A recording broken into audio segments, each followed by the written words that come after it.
Qu'est-ce que sur la Bible il puisse dire? À quel moment le docteur Lafontaine, docteur en médecine, l'a frappé de ses propres mains? Je lui ai parlé ce matin, il m'a dit qu'il aimerait bien venir à Montréal et effectivement vous rencontrer et vous demander des comptes, parce qu'il affirme, ce monsieur, qu'au mois de novembre 1984, oui, vous l'avez battu à coups de bâton, que sur vos ordres, il a dû ingérer, on lui a fait manger des matières fécales, et ainsi de suite. J'ai été indigne quand j'ai entendu sur les ondes de Radio-Canada ces propos du pasteur Leroy.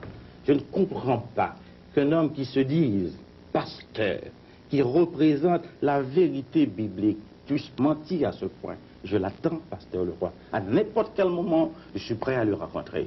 Pourquoi avez-vous démissionné en septembre 84, M. Lafontaine? Il y avait, n'est-ce pas, un conflit d'idéologie larvé entre Michel Duvalier, la femme du président, qui représentait un courant de pensée, et moi-même.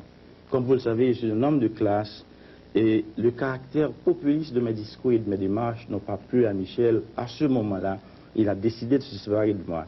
Et comme il lui fallait quand même, pour arriver à satisfaire ses ambitions politiques, comprenez très bien, disloquer l'alliance traditionnelle, n'est-ce pas, avec la masse, c'est-à-dire les classes moyennes et les masses populaires du pays, celui qui représentait, voyez-vous, l'ancrage du gouvernement au milieu de ces gens représentait un danger pour lui, et ce danger était moi. Il a dit à ce moment-là que la cohabitation n'était pas possible avec Roger. Les autres ont dit, n'est-ce pas, la cohabitation n'était pas fonctionnelle, parce qu'ils étaient plus nuancés, vous comprenez très bien. Alors, ce que vous laissez entendre, c'est que la femme de Jean-Claude Duvalier avait sur lui un pouvoir tel, et que c'est elle finalement qui décidait de faire ou de défaire les ministres. Je vous rappellerai, n'est-ce pas, les propos d'un ambassadeur ami, vous me permettrez de taire le nom. Un soir, voyez-vous, à une réception chez lui, il a eu à s'écrier, mais Roger, le président c'est Michel, donc elle intervenait dans toutes les décisions de l'État. Vous avez participé à des séances, bien entendu, à plusieurs séances, plusieurs conseils de ministres. J'ai eu l'occasion de lire, c'était aussi dans le New York Times, que Michel Duvalier y était elle-même très très souvent. Vous parliez, elle était toujours là. Et qu'est-ce qu'elle faisait? Elle intervenait aussi dans les débats. Pour dire quoi? Oui, assez souvent, je me rappelle, n'est-ce pas, qu'il y a eu, n'est-ce pas, des discussions extrêmement chaudes, n'est-ce pas, chaudes, avec plusieurs ministres. Et chaque fois que les ministres, n'est-ce pas, exprimaient un point de vue qui n'était pas le sien, voyez-vous, elle s'emportait, surtout sur les questions de santé publique. Et un jour, un confrère, je tel nom, a eu à lui dire, mais madame, vous n'êtes pas docteur en médecine, vous n'êtes pas un officier de santé publique, vous ne connaissez pas ce que c'est que la gestion de la santé publique. Comment pouvez-vous prétendre intervenir dans un débat aussi élevé?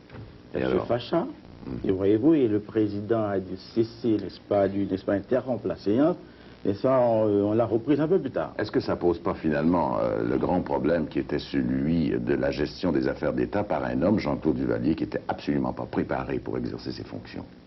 Bah, franchement, dites-nous-le, docteur Lafontaine. Jean-Claude Duvalier, je ne dirais pas qu'il n'était pas préparé. Il faut remonter, il faut être une Avait-il la préparation académique, les connaissances techniques, politiques, économiques, pour diriger un pays comme Haïti? Il faut une certaine rétrospective pour placer Jean-Claude Duvalier dans le contexte. On n'a pas le temps, malheureusement. Je vous demande simplement de répondre à cette question. Avait-il ou non la préparation nécessaire pour exercer le pouvoir? Certes, oui. Je vais vous dire pourquoi.